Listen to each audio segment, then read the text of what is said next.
Everyone, welcome back to our Facebook page. So apply it like this on the wall and then spread the plaster and then draw the lines on it on the sides of the spatula. Take very small amount and watch the technique how we are spreading it on the wall. Press it like this. Now cover it from the sides like this as shown in the video. You can draw the painting first on the wall and then you can cover it using the plasters. So now draw the lines carefully. So here we are making a palace on the wall. So draw the lines over it using the spatula as shown in the video, and it's ready. Next, we'll be taking the cement or the plaster and then apply it on the wall, and then we will be drawing the lines in the front. So here we are making a fish. So now on the sides of it, we'll be making the fins of it like this. In the back of it, we'll be making a tail. Now in the front, make the patterns on its body like this. Make the patterns very carefully as we are making it. After using the spatula, make its eyes and it's ready.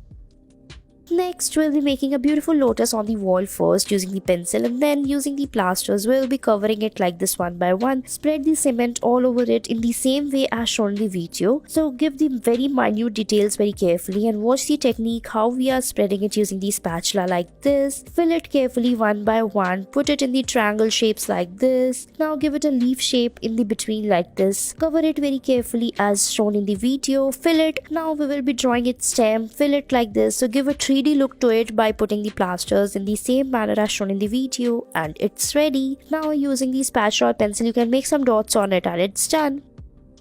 Next, take small piece of plaster and put it on the wall. Now take very small amount of it and then press it on the sides of it by putting the layers one by one. So here we are making the rows. Cover it from the sides like this. Put the cement plasters very carefully like this. Cover it very carefully one by one and put them. Make few more as such around it like this, and your roses are almost ready. Now you can make some leaves on the sides of it like this. Draw the lines over the leaf and it's done. Thanks for watching our video.